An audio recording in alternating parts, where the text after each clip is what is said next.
মন্তব্য করবে, অসম্মান করবে, প্রকৃত শাস্তির ব্যবস্থা না করবেন, আমাদের এই আন্দোলন কিন্তু চলতেই থাকবে। কিন্তু আমি মা বোনদেরকে বলতে চাই, আমরা আমাদের শক্তিতে বলিয়ান হয়ে, আমাদেরকে ধর্মীয় শক্তিতে বলিয়ান হয়ে শুধুমাত্র কিছু সংখ্যক মানুষের কুরুচিপূর্ণ কথা বক্তব্যকে ভয় পেয়ে আমরা কিন্তু চলে যাব না। ইনশাআল্লাহ আমরা আন্দোলনের মাধ্যমে আমাদের অধিকার, আমাদের মর্যাদাকে উদ্ধার করে আনবো ইনশাআল্লাহ। সবাইকে ধন্যবাদ। আসসালামু আলাইকুম ওয়া রাহমাতুল্লাহি ওয়া বারাকাতুহু। ছবি তুলবো আপা, আপনারা একটু দাঁড়ান। অসংখ্য ধন্যবাদ ডক্টর শামীমা তাসলিমকে।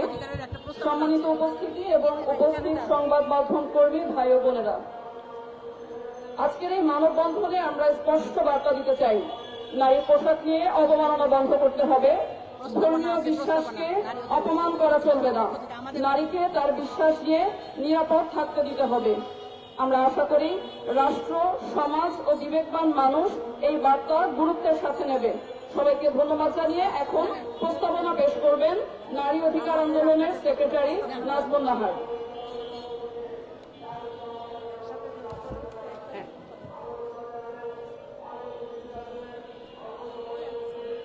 আসসালামু আলাইকুম। আমাদের পক্ষ থেকে এই কুরুচিপূর্ণ বিভ্রান্তিকর মন্তব্যের প্রতিবাদে আয়োজিত মানববন্ধন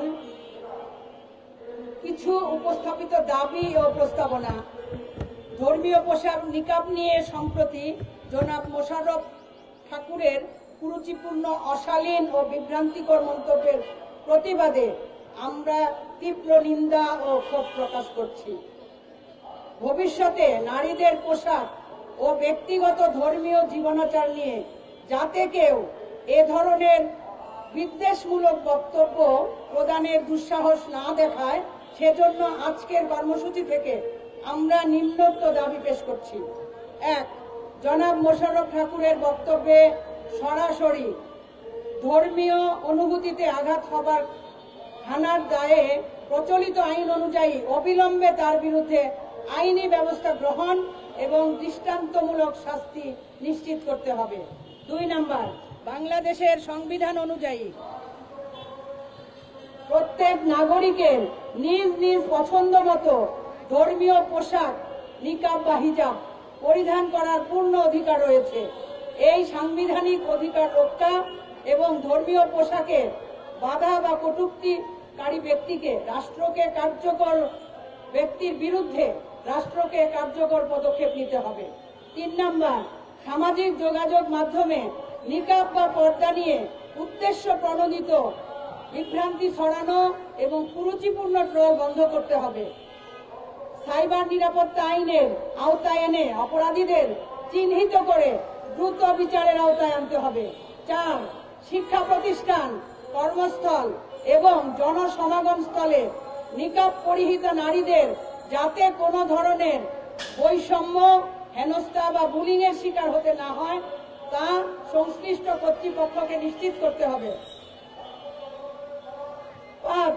ধর্মীয় পর্দার সঠিক বিধান এবং ধর্মীয় পোশাকের গুরুত্ব সম্পর্কে জনসচেতনতা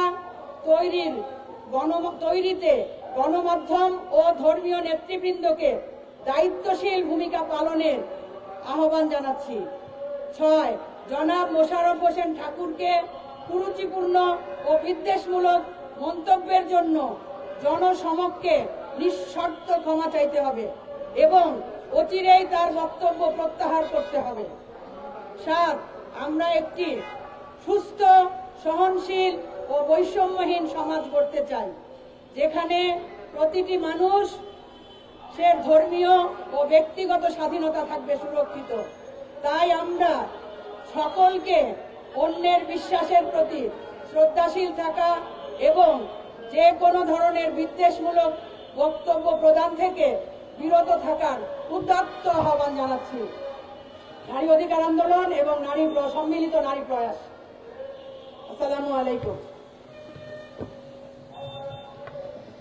সম্মানিত উপস্থিত সংবাদ মাধ্যম কর্মী ভাই ও বোনেরা, আপনাদেরকে অসংখ্য ধন্যবাদ আমাদের সাথে এতক্ষণ থাকার জন্য।